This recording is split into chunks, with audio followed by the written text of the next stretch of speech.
the crash in 2001 was actually caused by 9/11. So what that means, the ramifications are that even the timing of 9/11 had to happen exactly as it did. They froze the market. They reopened it on the day of the Shemitah. So even that had to be part of the ancient mystery. 2008, of course, collapsed after the housing bubble burst. Yep. And that went relatively fast, too.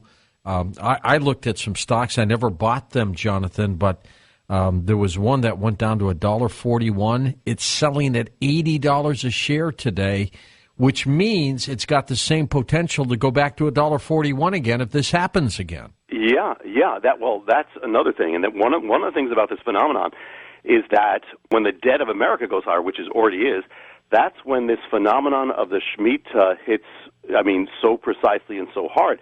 And really, when you think about it, biblically, that's what it did. It was the wiping away of debt, So that's kind of what you see in the stock market. It's so precise. I'll give you this is kind of a mystical example here. That when the stock market collapsed, it was in 2008. It was, as I said, 777. If you take that mark, you take that moment of that 777, because the Shemitah holds the mystery of timing. Go back 7 years, it brings you to the exact moment of the other crash, 7 Hebrew years, the exact closing bell. You have the crash of 2001 on that moment, 4 o'clock. And if you go back from that moment 7 days, it takes you to the day of 9/11, September 11th. And if you go back 7 hours, it takes you to the hour of 9/11. It's so precise. So precise. So, yeah, and I think, I'm not a financial analyst.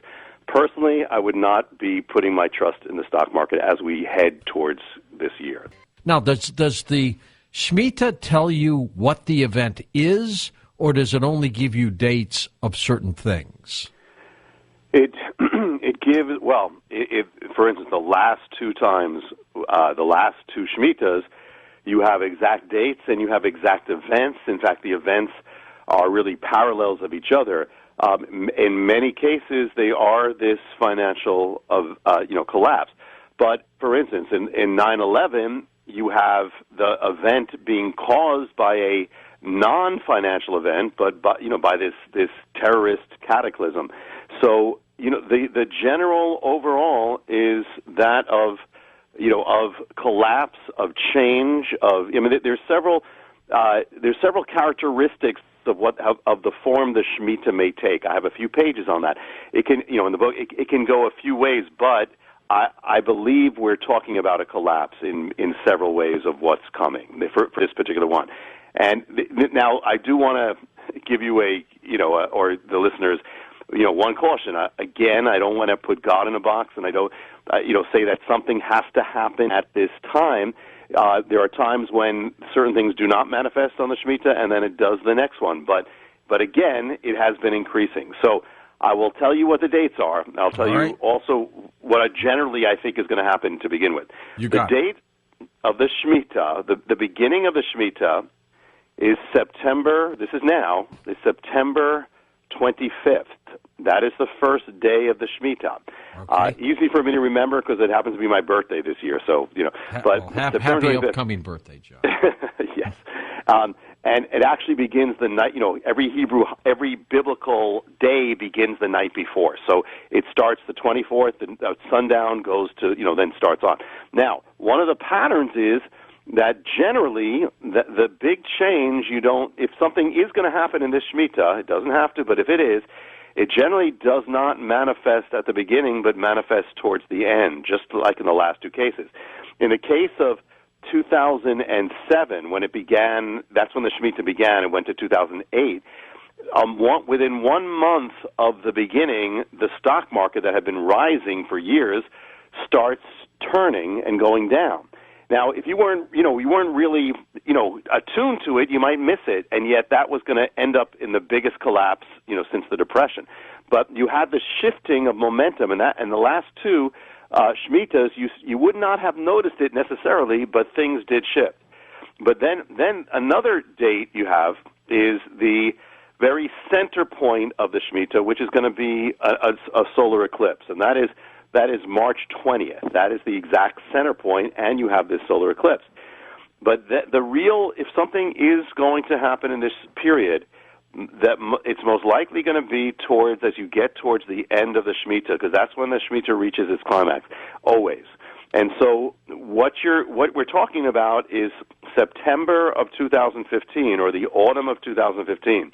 Now, when in the last collapse in the Great Recession in 2008, things started increasing as you headed towards September. You had the collapse of Fannie Mae and Freddie Mac and Lehman it coming, Brothers. Right? You feel, okay. You could, that's it. You could see it coming in 2008. Now, in 2001. The economy was already in a slide, or the stock market was in a slide, but you probably wouldn't have seen 9/11 coming unless you looked at some other biblical things. That's the harbingers. But so there's variation. But then the final, the climactic day, which if it happens at that time, is Elul 29 of 2015, which in English is September 13th, 2015. Now, one of the things is that sometimes when you've had collapses in the past, they've happened, or you've had traumatic events, they've happened in that period, sometimes just before it, and sometimes just after it. And the month of Tishri is often a month of cataclysm, because that's the one that follows it. But in the last two, you had it exactly on that day. So now, the interesting thing, George, if there is something, is that it's going to be, this time it happens on a Sunday, so you cannot have a stock market crash in America. But at the same time, as with 9/11, that may point to having another cataclysmic thing that is beyond the stock market, but then affects it. The last day that the stock market will be open before this Elul 29 day will be Friday, September 11th, the anniversary of September 11th. Boy. Okay. Yeah. That's bizarre. Yeah, and then the other thing is that, that I said that you have this solar eclipse happening on this exact biblical day, Elul 29. Well, the last time that happened, and this is not speculation, and I've had financial people come to me about these things. The last time you had the solar eclipse on Elul 29, the day of nullification of the Shemitah, it led to Black Monday, which it was 1987 when you had the greatest percentage collapse in American history. Another time when you had it just about that time, eclipse, was 1931, and it was just at that, within that day or two, and you had the greatest month-long collapse. It was the Great Depression. So, not saying it has to happen, but those are the key time periods. Now, I do believe, and I will say this, whenever it happens, whether it happens in this period or not, I do believe, sense very strongly for many reasons, there is going to be a great shaking in America and the world, and it will affect the financial realm, it will affect the economic realm. It may not be limited to those realms. There may be another event connected to it, but I believe it's going to be a great shaking, and that's one of the reasons why I wrote the Shemitah. I don't know. I'm very cautious, but at the same time, as I give the dates, and charts and other things too. But I do believe we do need to be ready, and we do need to be prepared.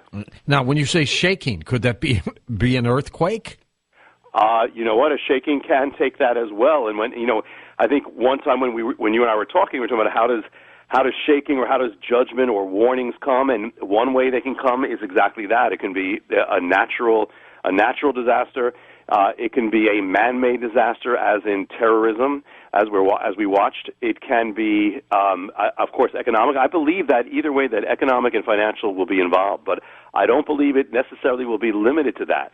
And one of the things, combined with this, is that the harbingers are progressing and continuing.